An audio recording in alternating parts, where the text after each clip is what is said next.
जाने मौत के बाद क्या होता है आत्मा के साथ, जानकर कांप उठेंगे आप।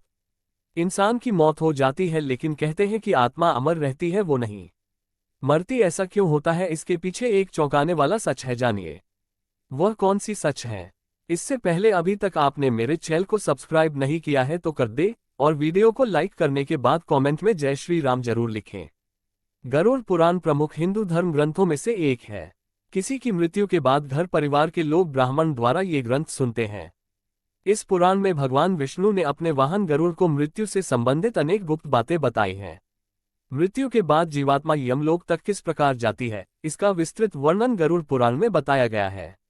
आज हम आपको गरुड़ पुराण में लिखी कुछ ऐसी ही खास व रोचक बातें बता रहे हैं।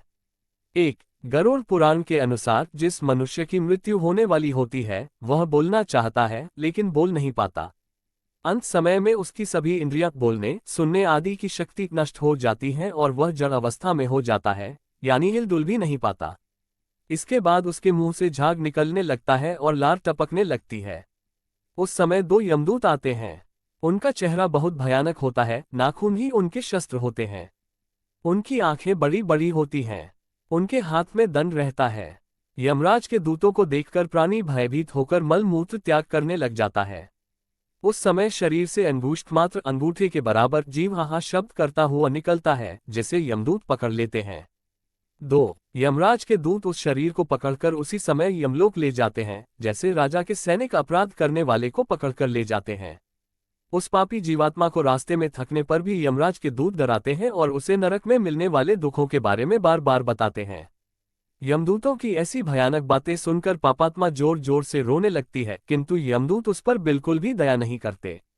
3. इसके बाद वह अंगूठे के बराबर शरीर यमदूतों से डरता और कांपता हुआ, कुत्तों के काटने से दुखी हो अपने पापों को याद करते हुए चलता है। आग की तरह गर्म हवा तथा गर्म बालू पर वह जीव चल नहीं पाता है और वह भूख प्यास से तड़पता है। तब यमदूत उसकी पीठ पर चाबुक मारते हुए उसे आगे ले जाते हैं। वह जीव जगह जगह गिरता है और बेहोश हो जाता है, फिर उठकर चलने लगता है। इस प्रकार यमदूत जीवात्मा को अंधकार वाले रास्ते से यमलोक ले जाते हैं। 4. गरुड़ पुराण के अनुसार यमलोक 99,000 योजन वैदिक काल की लंबाई मापने की इकाई है। 1 योजन बराबर होता है 4 कोस यानी 13-16 की मील है। वहां यमदूत पापी जीव को थोड़ी ही देर में ले जाते हैं। इसके बाद यमदूत उसे सजा देते हैं। इसके बाद वह जीवात्मा यमराज की आज्ञा से यमदूतों के साथ फिर से अपने घर आती है। 5. घर आकर वह जीवात्मा अपने शरीर में पुनः प्रवेश करने की इच्छा करती है, परंतु यमदूत के बंधन से वह मुक्त नहीं हो पाती और भूख प्यास के कारण रोती है। पुत्र आदि जो पिंड और अंत समय में दान करते हैं उससे भी प्राणी को तृप्ति नहीं होती, क्योंकि पापी लोग को दान श्रद्धांजलि द्वारा तृप्ति नहीं मिलती। इस प्रकार भूख प्यास से युक्त होकर वह जीव यमलोक जाता है। 6. इसके बाद पापात्मा के पुत्र आदि परिजन यदि पिंडदान नहीं देते हैं तो वह प्रेत रूप हो जाती है और लंबे समय तक सुनसान जंगल में रहती है। गरुड़ पुराण के अनुसार मनुष्य की मृत्यु के बाद 10 दिन तक पिंडदान अवश्य करना चाहिए। उस पिंडदान के प्रतिदिन 4 भाग हो जाते हैं। उसमें 2 भाग तो पंचमहाभूत देह को पुष्टि देने वाले होते हैं, तीसरा भाग यमदूत का होता है तथा चौथा भाग प्रेत आत्मा खाता है।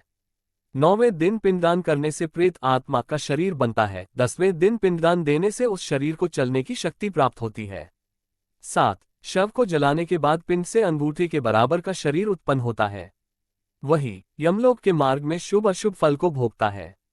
पहले दिन पिंडदान से मूर्धा सिर, दूसरे दिन से गर्दन और कंधे, तीसरे दिन से हृदय, चौथे दिन के पिंड से पीठ, 5वें दिन से नाभि, छठे और 7वें दिन से कमर और नीचे का भाग, 8वें दिन से पैर, 9वें और 10वें दिन से भूख प्यास आदि उत्पन्न होती है।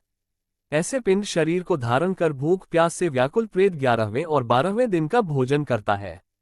8. यमदूतों द्वारा 13वें दिन प्रेत आत्मा को बंदर की तरह पकड़ लिया जाता है।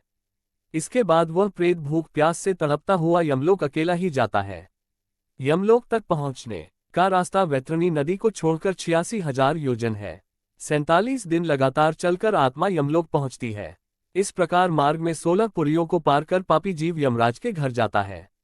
9. इन 16 पुरियों के नाम इस प्रकार हैं: सौम्य, सौरपुर, नगेंद्र भवन, गंधर्व, शैलागम, क्रौंच, क्रूरपुर, विचित्र भवन, भावापाद, दू, खद, नानाक्रंदपुर, सुतप्त भवन, रौद्र, प्योवर्षण, शीतध्य, बहुभीति। इन 16 पुरियों को पार करने के बाद आगे यमराजपुरी आती है। पापी प्राणी यम पाश में बंधे हुए मार्ग में हाहाकार करते हुए अपने घर को छोड़कर यमराजपुरी जाते हैं। तो आपको ये वीडियो कैसा लगा? अच्छा लगा होगा तो वीडियो को लाइक कर दीजिएगा और ऐसे वीडियो देखने के लिए मेरे चैनल को सब्सक्राइब कर दीजिएगा। धन्यवाद।